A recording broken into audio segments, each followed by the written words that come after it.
Look at overhead B27. Let me show you something. Revelation. And the kings of the earth, and the great men, and the rich men, and the chief captains, and the mighty men, and every free and bond, hid themselves in the dens and in the rocks of the mountains. For all nations have drunk of the wine of her fornication, and the kings of the earth have committed fornication with her, and the merchants of the earth are waxed rich through the abundance of her delicacies. Greed. Money. But what about you? You have a temple. You have a chamber of light. You have the all-seeing eye, which in many of you has opened. And now that eye must look to the supreme eye. You must look face to face. Let me just show you this in B8. B8. That was the first one, one of the first ones that you opened. Okay. In B8, it says here, right down here, if you lift that up, and Jacob called the name of the place Peniel, for I have seen God face to face, and my life is preserved. He didn't have to go to a corporation or a company or General Electric or whomever and get permission. There was no patent on anything. We have been searching for the truth. Now the all-seeing eye is upon you. The cosmic eye. Jacob saw the eye personal, but now we all can see the eye in the sky. And as Robert Kirchner said, it's opening its eye. But Jacob said, I have seen God face to face through the pineal. But look what it says in B28. In B28, it's 1 Corinthians 13:12. For now we see through a glass darkly, but then face to face. Now I know in part, but then shall I know even as I am known. What? Light to light. You want to take that down, John? For you shall know in the light as you are known in the light. And now the great angle of light from Eta Carina is sending down DNA, and the great correction is upon us. And your temple in the winding corridors in DNA. In Revelation 11:1, the seventh angel, interesting, Eta Carina, gives to the observer a rod to measure the temple of God. I want you to just stay with me, because we're almost finished, but I want you to pay very close attention to what I'm going to say now. Okay, it's important to understand. Measuring the temple means to understand the inner workings of the human life force. All right? Why is that? Now, we're going to look at B29. Acts 7:48. The Most High, supreme light being, dwells not in temples made with hands. The Most High dwells not in temple. So the temple then is the mind, where the light dwells. It's inside of you. The inside of you. Okay? Are you with it, Joan? I'm fine. Oh, okay. So the seventh angel gives the observer something to measure the temple. Now, please pay attention to this very, very carefully. This is important. If we look at Revelation 11:1, B29, all right? And there was given me a reed like a rod, and the angel said, rise and measure the temple of God and the altar. Now, the temple of God is to be measured. It is to understand the temple of God. And I raise this for a curious purpose. Do you recall when we showed you the overhead about the companies mapping out the human genome and the number of genes? This is one of the companies that is in to get the patents and all of this stuff. Now believed to be. I want you to look at overhead 134. In overhead 134, researchers, humans have more genes than once thought. Human beings may have twice as many genes. Joan, would you raise that? Human beings may have twice as many genes. Insight Pharmaceuticals, this is one of the companies that is getting patents, incidentally, says it estimates Humans have 140,000. Then it comes on here, our data confirms there are 140,000 or so. So, of course, that is one of the significant numbers in the book of Revelation, the 144,000. So our data confirms there are 140,000 or so, and I said, we could take liberty and say it's 144,000, Here we see, now, we read in the Bible that 144,000 are saved, so therefore we're led to conclude that the number 144,000 in the Bible that is saved is the genetic structure that scientists are telling us is about to be rescued out of mutation. So let us see the observer in Revelation and how he measures the temple. Look at this. B29. Revelation 21:17. The temple is going to be measured, okay? Well, down here. And he measured the wall 144 cubits, according to the measure of a man. 144, and we found that the number of genes, 144, and the number saved, 144. The interesting point here is this is the measurement of the temple, and the temple is something that is not made with hands. The temple is that which is inside of you where the all-seeing eye is.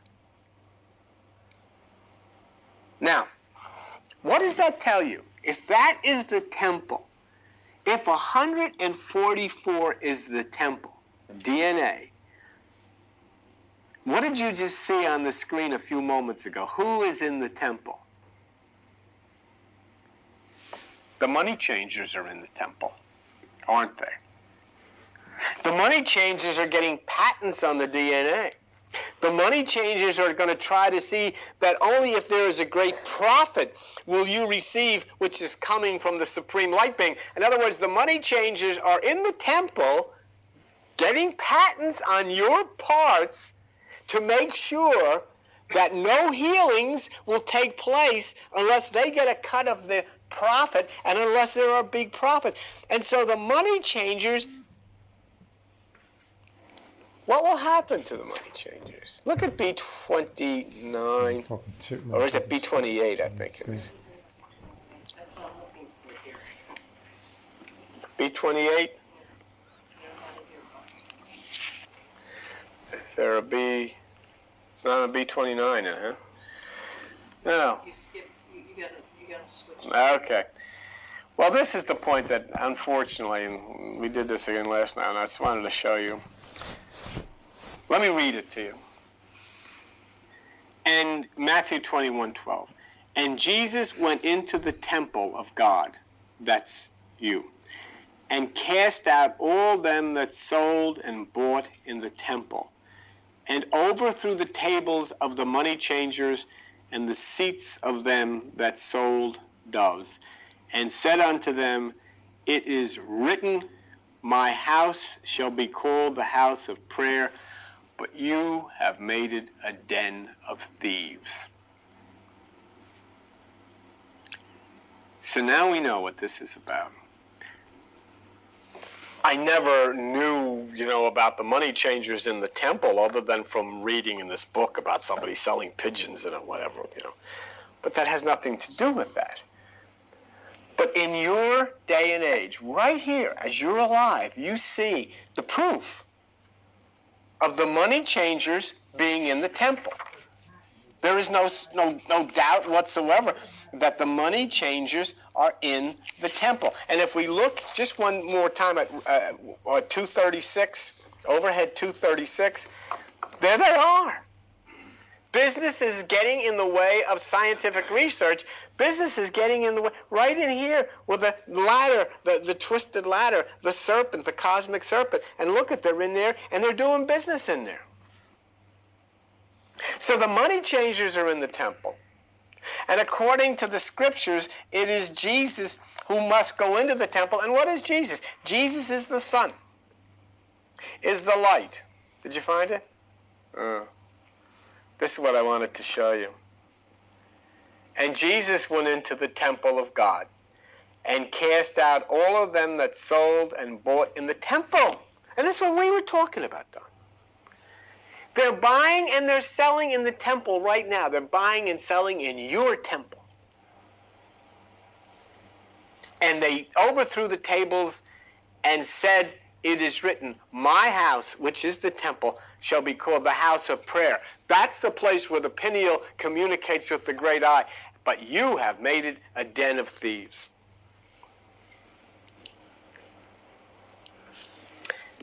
So what then is going to happen on this earth? Do you believe any of this stuff?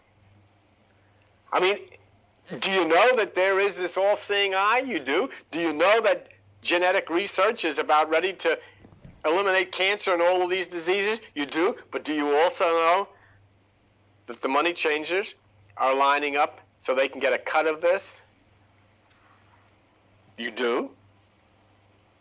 But now you see also that according to the scriptures, something is going to drive them out. And do you know what's going to happen when they're driven out? That means corporations are going to collapse. That means stock markets are going to collapse. That means the medical industry itself may collapse because they're not going to be able to do this anymore. This healing is a cosmic healing. And I promise you that the money changers who have moved into the temple of 144 will be driven away, and there will be screaming, but the celestial cosmic beauty of the 144 will be restored. There will be trouble. So what do you have to do? You have to make sure that you're in your meditation, and you have to make sure that you are closing your eyes as the great eye opens. Now, that doesn't mean you walk around with your eyes closed. I mean, let's be reasonable. What I am saying to you is that for communing and communicating with the great eye, that you close your eyes in meditation, you sit in the darkness of meditation, you start watching yourself so that this collapse happens, and that you start functioning in a harmony with Etta Karina, and especially now Supernova 1987. And that for God's sakes, you start taking some of the proof that I've offered here to you seriously and say, this is no longer kidding around. That you start to realize for the first time in your life, you are actually experiencing a time when you know doggone well that indeed I am alive and the money changers are in the temple, because the temple is your DNA. And these people are in wheeling and dealing to buy and sell and to own parts of your DNA. And now is this the... And remember something.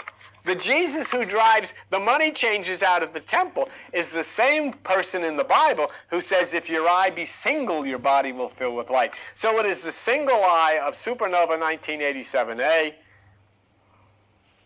opening now to send the light upon the earth. And that one in the Bible who was quoted as speaking of that single eye is the same one who said, I must drive the money changers out of the temple. I must, and don't think it's going to be easy, because at the time when the money changers start to be driven out of the temple, there is going to be lots of trouble here on planet Earth. So you'll either know the truth and you will be in your meditation and you will hold your eyes closed and stay out of it until it is time to open your eyes, and when you open your eyes, the eye will then again be closed. In other words, the violence out of supernova will have ended, and there will be peace upon the earth, and the temple will be restored free of the money changers. They shall hunger no more, neither thirst any more, neither shall the sunlight on them, nor any heat. For the Lamb which is in the midst of the throne shall feed them. That's your pineal gland. That's your light receptor. And shall lead them unto living fountains of waters, and God shall wipe away all tears from their eyes. So you know what you have to do. And you make the decision whether you wish to do it, or if you're going to stand up on the street and with them, because there's going to be trouble. But the good part is, the good guy wins, and we know what's going to happen at the end, because we are all going to open our eyes and come out into a new dawn of a new millennium, of a new earth and a new heaven, where there will be no cancer and no diabetes and no Alzheimer's, and the money changers will have been purged and driven away, and they will be retreating back to the mountains, and their banks will be emptied, and their pocketbooks will be dry. But you will be free. And as much as you have to believe the things that I've told you, because I have proven every one of them, I'm asking you to take exactly what I have said to you this morning as seriously. Because you know it's true, and it's going to happen. It has to happen. If it doesn't happen, then it means that these great discoveries of healing that are coming down now are going to be destroyed and prostituted by these corporations. That will not be allowed to happen. Okay, thank you very much.